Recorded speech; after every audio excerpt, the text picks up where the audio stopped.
Welcome back to ARC, Maine, coming to you live on Fox 23 from the Cumberland Fairgrounds. This is the 153rd Cumberland Fair, so you can imagine there's a lot of history there, and it actually wasn't always held here at the fairgrounds. It originally was held at the center of town. Cost of admission, just 10 cents. Over the past century, the fair has seen a lot of growth, along with some challenges and some changes, and they've conquered it all. Stepping inside the Fair and Farm Museum at the Cumberland Fairgrounds is like taking a trip back in time. We're beginning to consider this the historic area. It's a glimpse of what life was like for residents here more than 100 years ago, from what they wore to what they ate and how they lived. We've got the horse treadmill over there. Got a lot of stuff upstairs. There's an antique apple sorter from Sweetzer's Apple Orchard down here on Blanchard Road, and there's just some really wonderful things. They got the wood cook stove. Each item in this building represents part of this community and the Cumberland Fair. Originally called the Cumberland Town Fair, it started out small. That was a one-day fair, and then it later, in 1872, became a two-day fair in October. It wasn't. We haven't always been in September. In 1874, the Cumberland Farmers Club moved the fair to their newly purchased grounds in West Cumberland. That led to some tension with the Cumberland Center Club. They ran competing fairs for 5 years until they converged, and it's better up here. There was more space up here, and that's where we've been. Carolyn Small is the exhibition hall superintendent. It was built in 1912. It burned in 1917, and that was during the First World War. And because of that and the outbreak of the Spanish flu, the exhibition hall wasn't rebuilt until 1921. The next few decades featured lots of building and expanding. A poultry house, cattle shed, a new grandstand was built in the 1930s. In the 1940s, the first telephones were installed, and the fairgrounds obtained electricity. Fast forward to the 90s, the blacksmith shop was donated, they added the horticulture building, and the first Maine Agriculture Day was held for students, which Small continues to this day. They have a scavenger hunt where they can go through and ask different questions and see different things. In the early 2000s, the Sugar House was built and the railroad and farrier building were donated, continuing to enhance the museum's mission of preserving and promoting agriculture in Maine. You know, you go to the store and you get your butter, your milk, your cheese, eggs. They don't think about where it comes from. If we didn't have farmers, we would need. Despite being forced to postpone the fair in 2020 because of the COVID-19 pandemic, they bounced back quickly. Next year, we had twice the fun in 21. We've been good since then.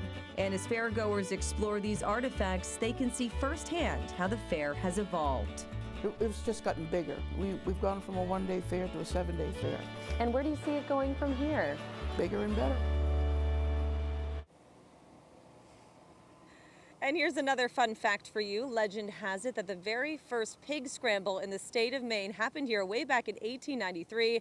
That is a tradition that happens here every single year on the final day of the fair. And we have Carolyn Small joining us live right now. Good morning, Carolyn. Thank you for joining us. My pleasure entirely, my pleasure. It's been so much fun talking with you about the history of the fair, and you're also the exhibition hall superintendent. So let's talk a little bit more about what that entails. Well, today we have our Whooping It Up with Whoopie Pie contest. We've got about 20 entries so far. Yesterday we had the decorated cupcake contest. The winner made cupcakes that look like ice cream sundaes.